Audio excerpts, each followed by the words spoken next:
When you say nation, you talk about land. Our land is Africa. That's undeniable. This land is not our land. That what Frantz Fanon's theory, psychological theory, is that we're in a post-colonial psychology. And what he calls that is an auto-destructional stage, which is the oppressor will oppress for so long that the oppressed no longer have to be physically oppressed. They do it to themselves automatically. I'm black. Do you hear me, man? Do you understand? I am black. I'm a nigga. You understand me? I was born black, I live black, and I'm gonna die probably because I'm black. Because some cracker that knows I'm black better than you, nigga, is probably gonna put a bullet in the back of my head. Hey man, it's like this, man. It's like, you know, it's like it's revolution time, man. There's no questions asked. Revolution is here. You know what I'm saying? We the youth, we the young. It's time for us to break loose, you know? We don't have no freedom, no rights, man. We slaves right now. Everybody's still a slave. That's what they told us today. In other words, you still a slave. No matter how much money you got, you still ain't shit. So, you know, it's on, just like that. Just like are really ready and willing to pay the price that is necessary for freedom. Our people will always be walking around here second-class citizens, or what you call 20th century slaves. What price are you talking about, sir? The price of freedom is death. What's the figure? I mean, what are you in this for? You want power, you want revenge, you know? What is it? It's simple, Willie. I just want to be free. That's right. Uhuru. Umani Nanguvu. What's going on, my people? Y'all know what it is. I just want to be free. That's why we having these discussions. That's why we getting organized. My name is Ikemba Ojore. Welcome to another Blueprint for Black Power study session. This is an examination of Dr. Amoson Wilson's text, The Blueprint for Black Power. We're going through this with a fine comb, examining, having these talks, and seeing how we can implement it. I'm looking over here because I want to handle some business on that computer. Appreciate everybody for tuning in, and that will be tuning in at some point. Whenever you're tuning in, whether it's now or later, make sure you like and share the podcast. We need more Africans on here so we can begin to build. Because even in this chapter we're reading, he's talking about collective action, collectivism, solidarity, and how we can exercise power if we just get organized. Kwame Ture, what he used to tell us all the time: organize, organize, organize. So this is important that we implement these lessons, that we put into practice what we have been taught by such great leaders. So with that being said, I'm going to pull up the screen. We're doing chapter 2 of the Blueprint for Black Power. And it won't be a long session, but I'm trying to move along in this study. So we're not just stuck on some of these chapters. Again, like and share. And if you haven't subscribed to the channel, make sure you subscribe to the channel. There we go.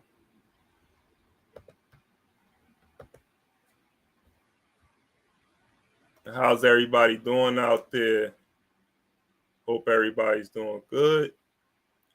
Hope you have freedom on your mind. There we go. Now we're good.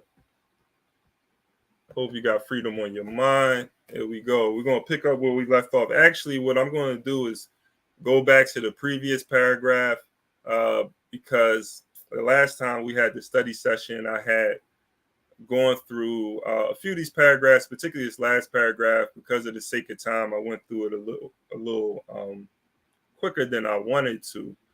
So I'm going to revisit it, and then these next few paragraphs, he gets into these types of power even more, or the exercise of these types of powers a little more, talking about extensive and intensive, authoritative and diffuse power. So I'm going to go to the previous paragraph and pick up there. Let's see what we got going on. Hey, peace, consistency. Consistency is key. Appreciate you for joining. Peace and blessings to you. All right, so here we go. The ability of a social group. Again, this is Dr. Amerson Wilson. If you read from the text, this is page 38. Page 38, chapter 2. Page 38, chapter 2. The ability of a social group to defend its independence or to be liberated from domination is related to its extensive power. That is, its ability to organize large numbers of people over far-flung territories in order to engage in minimally stable cooperation. Its intensive power, its ability to organize tightly and command a high level of mobilization or commitment from the participants, whether the area and numbers covered are great or small. Its authoritative power, the degree to which participants willingly comply to the commands and recommendations of its legitimate institutions and authorities. And its diffuse power, that is, to the degree to which participants spontaneously, consciously, and unconsciously, individually, and of their own free will engage in similar social practices that embody power relations, but are not explicitly commanded. I had to pause, man, because I just think about the state that we're in and how these different practices of power are used against African people daily, based on an understanding, explicitly commanded, based on an understanding that these practices are natural or moral or result from some self-evident common interest. It should be noted that it is diffuse power, power generated spontaneously, based on commonly held attitudes, values, and modes of behavior, which facilitates the conspiring of one group against another, without their conspiracy being deliberately planned and executed by any one person, group, or groups within them. At times, cultures, societies, and various types of social organizations may be conceived of as conspiracies, as the means whereby persons cooperate towards an end.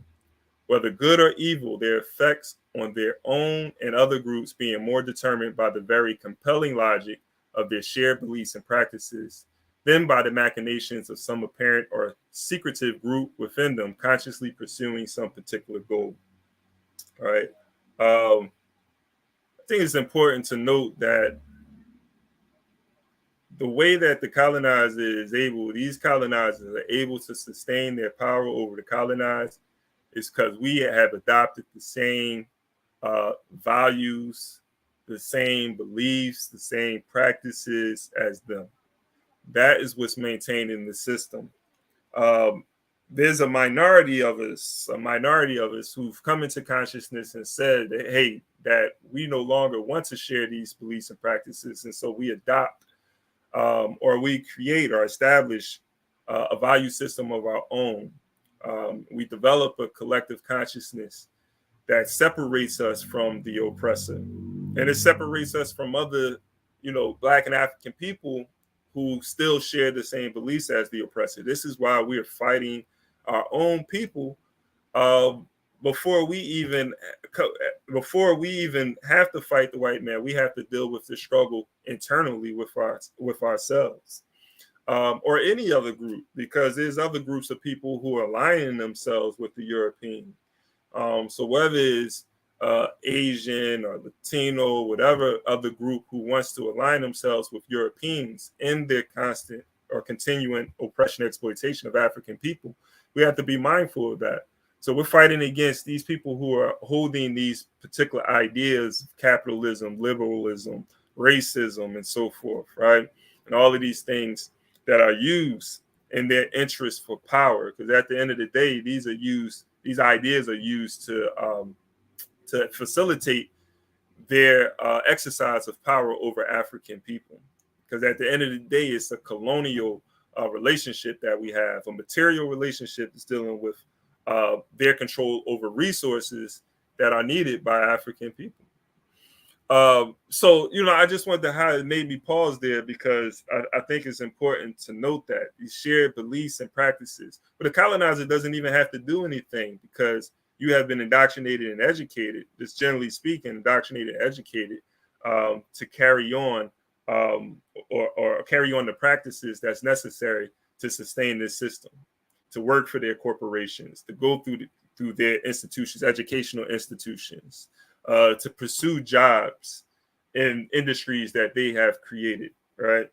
All of these problems. So just to go on, all right, so that's paragraph. Just so I'm going to start where I left off now with extensive, intensive, authoritative, and diffuse power tend toward maximization in modern nation states or cultural groups who are exceedingly conscious of their special status and are proactively and effectively organized, have established strong solidarities based on commonalities of ethnicity, language, custom, religion, value, a sense of superiority, a strong sense of mission, and the determination to dominate others or to liberate themselves from or protect themselves against domination of others. These powers, to the extent to which they are socially accepted and supported, effectively organized and coordinated, are realistically and relevantly based on a sound knowledge of the nature of its current social, political, and economic universe by the group that exercises them. These powers coalesce to maximally enhance that group's social power by making maximum use of its collective human and material resources. Note that the emphasis in the prior statement is on group organization, attitude, support, and use of its collective resource. Collective identity, consciousness, intentionality, and solidarity are the key determinants as to whether a group recognizes the resources it has in its possession and whether and how it will use those resources. So just want to highlight that collective identity, consciousness, intentionality, and solidarity are the key determinants as to whether a group recognizes the resources it has in its possession and whether and how it will use those resources. For as Wrong cogently states, possession of means or resources that may be employed to wield power over others is not, however, any guarantee that they will in fact be so employed. To paraphrase Wrong's statement in regard to individuals, groups may possess power resources without using them at all, or more commonly, using them only to pursue non-political goals. Wrong very astutely points out the social factors whose operative presence is necessary for converting potential collective resources and power into kinetic resources and power, social organization, and collective identity. He notes the following: social organization and collective identity are clearly matters of degree with respect to which groups or social categories vary widely, but organization and identity or solidarity are themselves the fundamental collective resources underlying and making possible the mobilization of all others. But it's interesting that there's like this collective identity. You have collective identities, ethnic groups, right, that have collective identity. But there's still something, I think, with Dr. Amerson Wilson's getting at with this degrees of collective identity as well. Because in America, you may have millions of people, tens of millions of people who identify themselves as Black. But is that collective identity organized and being used or being used as a means to acquire power as a group? So there's more than just having a collective identity, even though that, as Dr. Wilson is getting to, it's fundamental though. Like these things are fundamental to collective resources and underlying and making possible the mobilization of all others. But there's another step to it. I think he gets into it in the next few paragraphs. But I think it's important to note that as well. It's because everybody's considering themselves African American or Black American or whatever. You got these new identities that's popping up. But I think like what you see with groups who are taking on new collective identities, the more organized they are, the more effective they are in achieving their goals. So organizations are important. So the most obvious collective resources are those created by the pooling of individual resources for employment in the service of a common aim. So that's connecting your identity to a program. It's connecting your identity to a particular practice. What does it mean to be African? Does being African mean that if anybody who identifies themselves as African must pull their resources together for a common goal? Is that part of the culture? Or is it some sort of like cultural thing with African that means that that we're Black and we have this shared history, but we're still individuals and we go about doing our own thing. So if there's nothing political or economic behind that identity, you won't be able to achieve any goals, despite there could be a billion people, or there are a billion people who identify themselves as African. But what does it mean in the end? So especially if that identity is being atomized, and he gets into that in the next few paragraphs. So what I'm gonna do is just go through a couple of paragraphs before I stop again. So the most important collective resources are unambiguously classifiable as non-reducible or global properties of groups, namely solidarity and organization. They constitute, in fact, the major defining attributes of a group itself in the sociological sense, as distinct from a mere population or statistical category. Collective resources resulting from the aggregation of individual resources, as well as group size and job or skill monopoly, which I have chosen to consider non-reducible collective resources, can only be mobilized for political uses or even acquire existence as collective resources because of the prior achievement of a degree of minimum solidarity and organization by a plurality of individuals.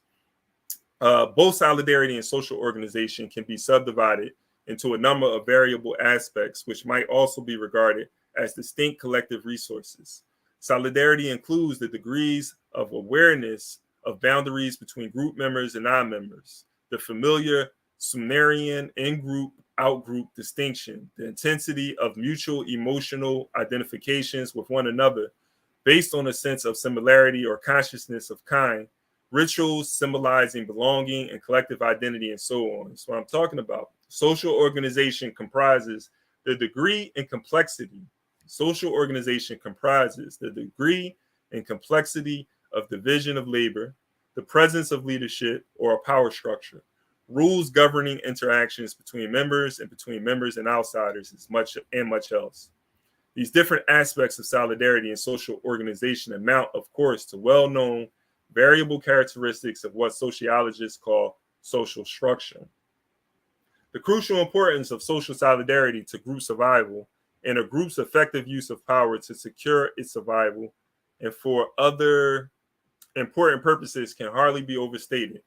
Social solidarity not only facilitates the maximum use of already available group resources, but social solidarity in pursuit of common goals in conjunction with effective social organization and leadership is of critical importance to the creation of collective resources, the means by which social power is generated and exercised.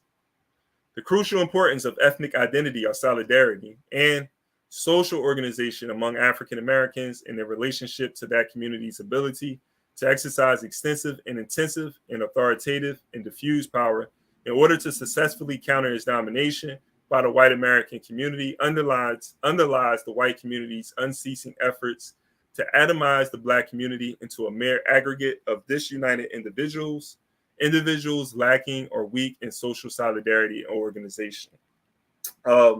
So this last point right here, I think is important because we have to be conscious of the efforts of the colonizer to keep us divided, as not just as individuals, but as groups, right? So, and though Dr. Amerson Wilson, he's you can consider him a Pan-Africanist or internationalist, right? Pan-African internationalist. I don't know if I would consider him an African internationalist, but I think with Dr. Amerson Wilson, though he talks about Pan-Africanism, this in his text he does center America a lot. Rightfully so. I mean, he's here in America and he's dealing with this context. But I think it's important to go beyond just this African American identity and confining ourselves to the border of the United States of America. And so I think we have to look at this struggle not just as an ethnic group, but as part of a larger international struggle to end imperialism and colonialism. I think it's these layers of identity. And don't get me wrong, like there are cultural differences. You'll find, the culture of people in Jamaica is different than the culture of the people in Kenya or Zimbabwe, right? But there has to be a transcendence of these, cultures that are confined to a particular terrain, especially when we're dealing with an international system where there are Europeans waging war on the whole African nation.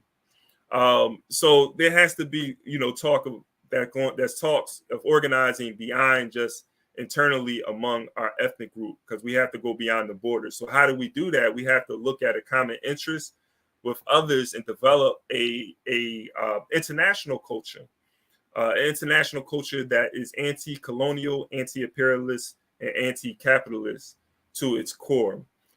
So I just wanted to say that because I know Dr. Wilson, sometimes he talks about the African-American experience. It's something that we have to analyze and examine. But I think that we can take that and go beyond just a struggle that's taking place within the borders of the United States. These borders, these are colonial borders. Africans, we don't believe in borders. That's the mindset that we need to adopt. But just going to this point that he's making about the unceasing efforts to atomize the Black community into a mere aggregate of disunit individuals. So I want to show this. Not sure if this is, I might have to stop sharing. Let me see if it comes up.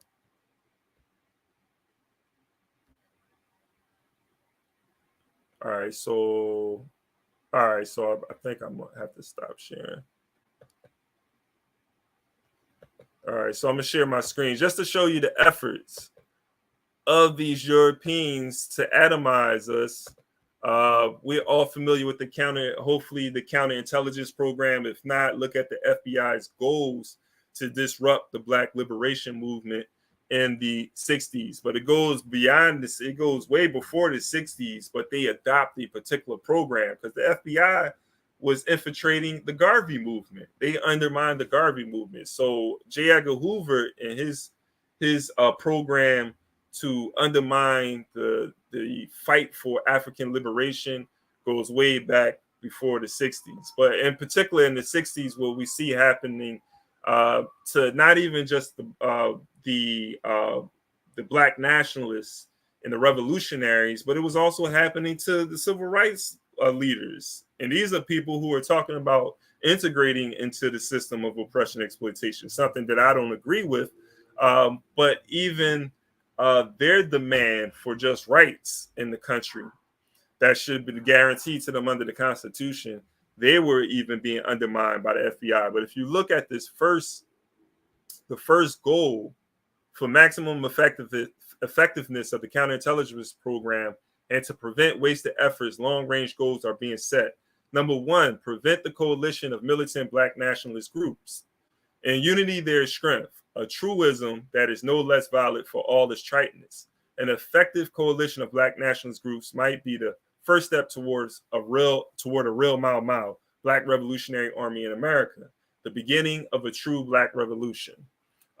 So, I wanted to go to that because this is a Dr. Amerson Wilson is talking about this effort by white people. There is a document that corroborates what Dr. Wilson is saying right here, right? They don't want Black people to organize, not organize for liberation. You can organize gang organizations, you organizing to cause disruption in your community, perpetrate violence against each other. You can organize in that way. And they'll let those type of organizations thrive, and they'll come along sometimes and they'll lock some people up, or they'll dismantle an organization, right? But we know that once one organization is dismantled, talking about one discrete organizations, then another one comes and takes their place. And they know this. They're not trying to solve the problem. Only goal or objective is to just get more Black men off of the streets, more Black women off of the streets, right? So they allow this destruction to take place, right, purposely, and then they come through as if they're solving the problem, but they're only exasperating the issue, because colonialism is still, the structure of colonialism is still in place.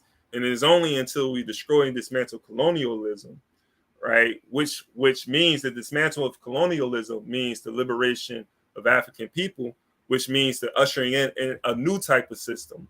And so we have to prepare ourselves for that. In order to do that, we have to be organized. We can't be, as Patrice Lumumba talked about, this balkanization of our communities, right? Because this same strategy was being used throughout Africa. And the Nkrumah, Kwame Nkrumah, and Patrice Lumumba, and others, Sekou Touré, they warned Black people about the balkanization of African people because it makes us weaker. It makes us easier to be infiltrated, and it makes it easier for the colonizer to control us. So I think there was another point too that I wanted to make, just going back, and I think I'll end it on this note. When Dr. Wilson, he's talking about diffuse power, authoritative power. Authoritative power is something I want to highlight lastly. So he says here, am I sharing my screen? I'm not even sharing my screen. I'm too into it, y'all. I'm too into it. Give me a second. Let me share my screen real quick. Authoritative power. So what he says here is authoritative power. To the degree to which participants willingly comply to the commands and recommendations of its legitimate institutions. Legitimate institutions should be put in quotes. Legitimate institutions and authorities. All of that should be put in quotes right there. One of the problems that the colonized African has in the United States and around the world is our participation in the system of colonialism. Without any strategy to dismantle it. Like, we're willingly participating in the system in order to get ahead within the system. That is the goal that African people, many African people have is, how can I get ahead in the system of colonialism, not how to dismantle it. And these same people will recognize the evils of the system. I've had conversations with people who are like, yeah, capitalism is exploitative. You know, this system is oppressive. They'll name these issues and problems within the system, but they're so defeated in their thinking. They believe that there's no way around it. There's no way to destroy this system. So the best thing that we can do is to go along with it.